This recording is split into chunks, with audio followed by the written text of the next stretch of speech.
Hello, YouTube. Welcome to another episode of Spot Market Freight. Not affiliated with Spot Market Money, except I work for the guy. No, I'm just kidding. I don't mind being affiliated with him. He's a great guy. Yeah, I know I haven't posted anything lately. So, I'll tell you what I ran as far as numbers, but I don't know. I'm just not doing that much. Not really that exciting. I've been working my butt off, people. I really have. So I've been running a lot harder than I had in January and February. My numbers show it too. First quarter of the year, I guess is what I'll name this thing. First quarter of the year, I'm looking at gross revenue. This is after a 20% cut from a company for the carrier I'm leased onto. Years total revenue. This isn't right. Is that quarter one? Yeah, was $51,084.32 for about $2.18 a mile. And I think that's a little off too. I think it was higher than that. I think it was $277 before the cut. If you really want to know what the number was, just add 25% to that, and it'll come out to the pre-20% cutout, which is like, I don't know, 62,000, right around there. My fuel was 63,855. My fuel on 23,381 for $273 a mile. And that was with, where's the fuel at? $7,603 in fuel, an average of $1,900 a month. But the problem with that math is 50% of my income came from March, because January and February I did literally nothing. I ran like nothing because, my profit was way low. I got paid a little bit more than a company. Well, not me personally. The company got paid a little bit more than a company driver. So what I make is irrelevant as far as gross numbers go, because everyone pays themselves differently. Now, my expenses were huge, but they weren't so huge that, they were huge enough to where it would have been a truck payment pretty much, because my maintenance was a hair over $9,000. Just for the tires and the oil pan gasket, football seals, bottom end O-rings, and all that. So, and then with my taxes, everything being taken out on the amount of money I took out, my taxes were erroneously huge as well. So I was still profitable, and that's the thing. You got to run it so you can still be profitable. I always stayed where I kept 20 in the bank. After the tires and the taxes and all hit at the same time, and I'm supposed to keep more than that. You should keep at least 40 in the bank for your business, just in case you need a whole engine. But I was slacking, I was taking it easy. I knew I had half of that, and I have access to the other half if I really need it. I can always dip into some funds that I shouldn't be touching and do it that way. And that's not the best way to run a business, but whatever. I was taking it easy. I was taking it easy from July when I started here till February.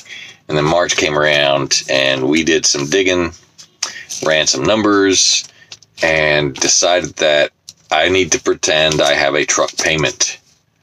I'm not saying I don't have a truck payment, but $600 a month literally is not a full-fledged truck payment, right?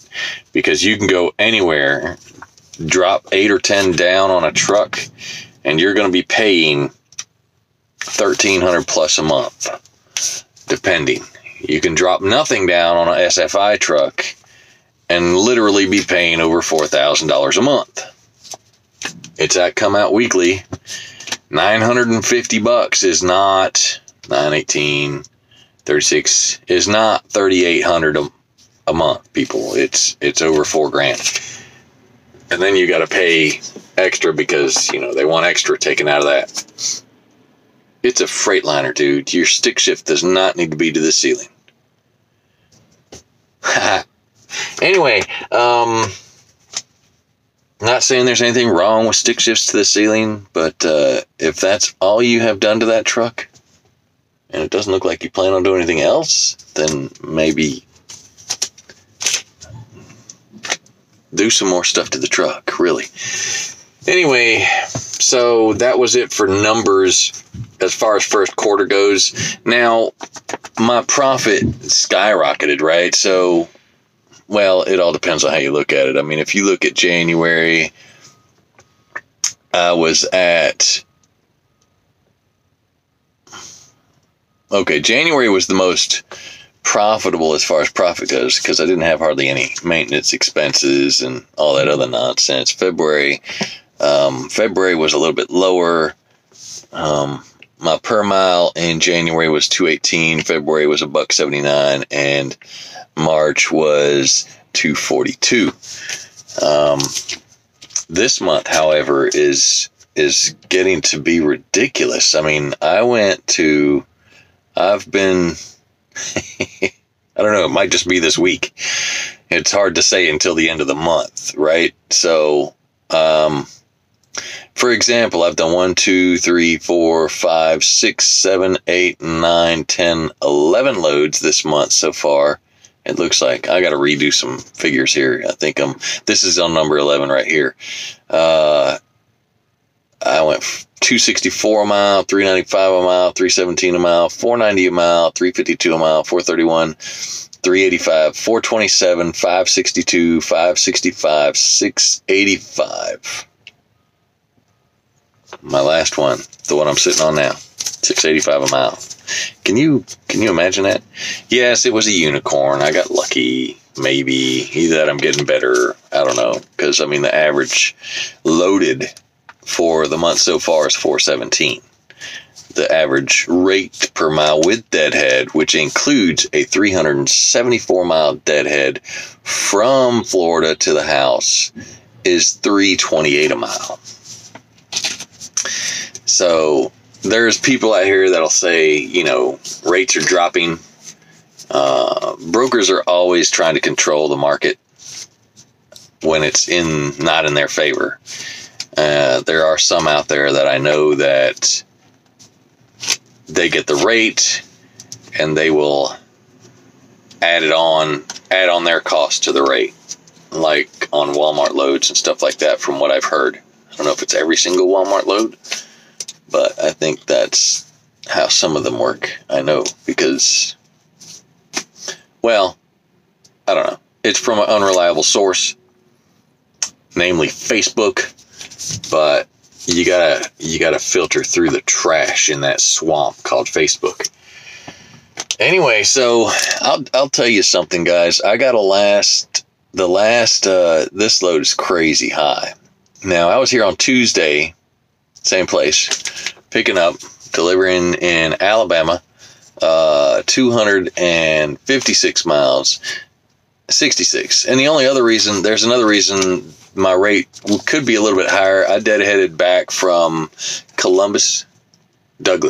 I deadheaded back from Douglas to run to the house to throw a new hub on the Navigator. And there's extra deadhead involved on that load. So it's a 562 a mile run, but after deadhead is 371. It wouldn't have been that much. I would only have had 52 miles of deadhead, but it ended up being 137 because of the run back to the house. I ran over there, swapped it out, and went and sat in the truck and booked a load. So it was weird because it was late in the evening, and I put a crazy number of $1,300 on this load for 266 miles, and within 5 minutes, it was returned as, okay, we'll do it.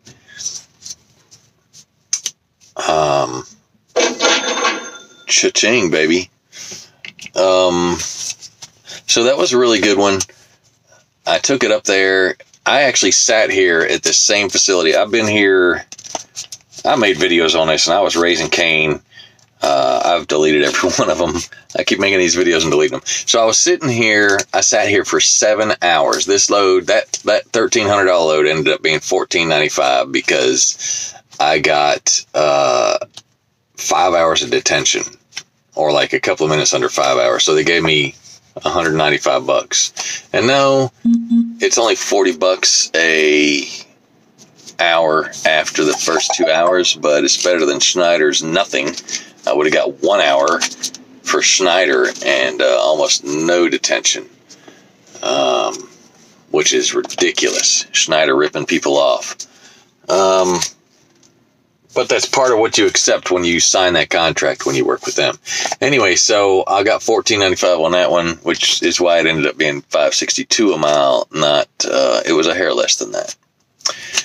So don't let it deceive you. It was right at $4.90 or $4.80. I don't remember. Y'all do the math. 1,300 divided by 266. And then there was on the way back from Alabama, because that load went to Alabama. On the way back from Alabama, I found a load in Columbus because it was going. The load went to Opelika, and I found a load in Columbus that I got for $1,400 coming back. You got to watch these brokers. This one was a tanker load, a tanker endorsement load. They had it in there for $1,300, and at 248 miles, that's already way above what the norm is. So I didn't want to push it too hard because I didn't want to get hung up on, and I probably could have got 15 out of it. I should have asked for more. If I'd have known what it was, I'd have asked for more. But I booked the load. I told her I'd do it for 14. She said okay, and then we got the Raycon, and I was told it was totes at 40,000, and that's a generic weight. So I know that's a generic weight because loaded totes, you're not going to have a round number like 40K. Empty totes, you're not going to have 40K, period. So I was like, well, I got tanker endorsement, whatever, I'll run it. It's $1,400 on 260 miles straight back to Savannah. So I took it, I went up there and grabbed it. It was non-hazmat chemicals heading to Argentina, but it was also a tanker endorsement required load. And I called the broker when I got there. I said, look, dude, this load is a tanker endorsement load. I said, I'm going to haul it because I don't care, because I have tanker endorsement. But, you will have people, if you're a broker, you're going to have people that will turn your load down when they get there, which is a stupid thing to do unless you're not desperate to move that product. If you don't have tanker endorsement and you want to risk running that load, go right ahead and do it. But the ramifications of hauling something not legal is kind of stupid. It's not worth the price. I mean, that would have cost me well over $1,400 had I not had tanker endorsement and been caught running it. Although I only went through one scale because coming back 96 to I-16. Anyway, so I dropped that load off this morning and grabbed this load. I was just sitting there waiting, looking, and this carrier it was one of the Click and Go guys, and they had it in there, I think, for 11. And it's going to Ocala from Port Wentworth, Savannah, Pooler, Georgia area. And I was like, I do not want to go to Florida at all. So I'm going to put the stupidest bid I can think of. Let's do $1,650 on 241 miles. And his load picks up, well, as you can see, it's 11:30, and I haven't been started yet. So let's see if this is going to take another 7 hours. I don't care. I'll get detention, and this load will turn into $1,850 if it's 7 hours. Anyway, so I put that crazy bid in there, and it only had like an hour and a half until it was closed out. And I really didn't want to go to Ocala. I should have put even more on it, but bam, it came up within 10 minutes saying, you got the load because you're on time a lot, or something like that. Something about me being on time all the time. So, but that also boils down to how your company does. If your company has a good reputation with the brokers, not the brokers, the pick and goes, there's two of them that, well, one of them sends us ratings. The other one, I know they all track how we do. So if you do well, as far as your company goes, then they'll know. That's why if you have your own company, you need to hire good drivers. Because if you hire trash, garbage in, garbage out.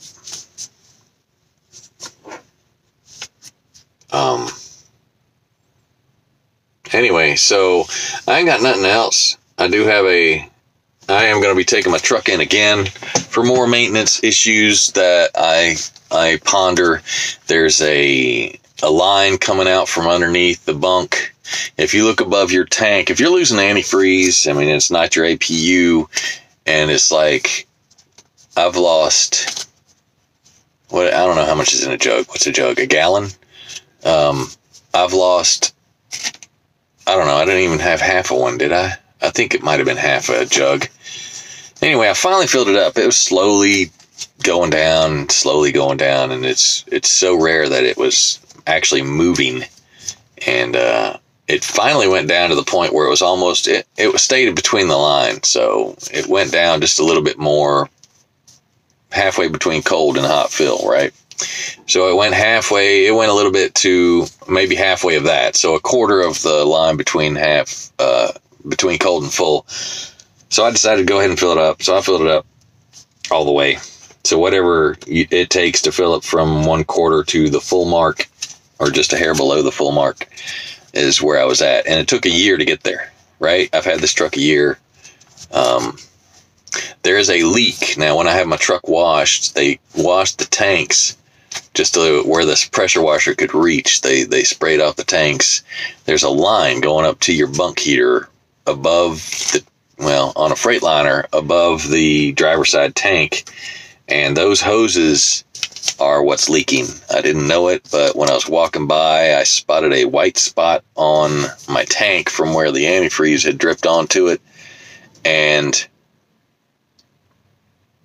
lo and behold, I was like, why is DEF getting on my fuel tank? That shouldn't happen. So I bent my fat butt over. Wait, am I calling myself fat? I'm not fat. So I bent over and I looked up, and I saw those two lines, and there was a drip coming off of it. So I cleaned it up, wiped it off after I got back from the cold area. And it hasn't leaked since, but I haven't ran my heater since. So apparently when I run my heater, it leaks. And it doesn't leak a lot. So I got to get that fixed. I'm going to get the brakes done, which is going to be right at $300. And I'm going to have them do... What else am I going to have them do? I got a list of stuff I want him to check and do for me. So it's like 4 or 5 items. That line, the brakes, I don't even know. I don't know. And the spot above the oil filtration system I have on this truck, whatever that thing's called, that goes into the engine right near the oil return tube for the turbo. There's another line that goes in the engine that is notorious for leaking. It doesn't leak a lot, but it does leak on some trucks. And mine, I think mine is leaking because I had them clean that whole engine off, and it's such a small leak, it hasn't leaked a lot out, but it's leaking just enough to leave its mark. So this engine keeps marking its territory on itself, but nowhere else. It doesn't leak on the ground. So there's that. That's it. I don't think I got anything else. So I'm going to be out here busting my butt, running my tail off, doing some more of this for the next, I don't know how many months, at least until probably November.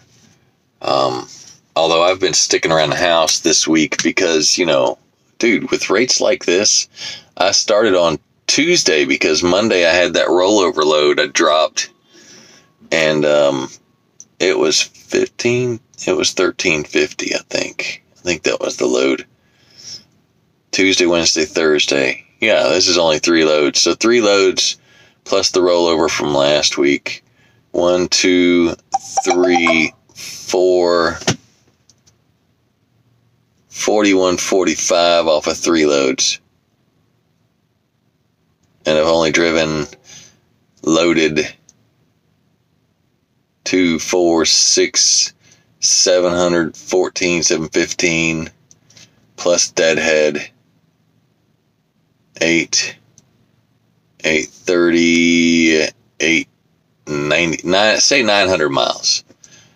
900 miles, people, for, what did I say? 1, 2, 3, 4, oh my God, 1, 14, 28, 38, 44, 4,500.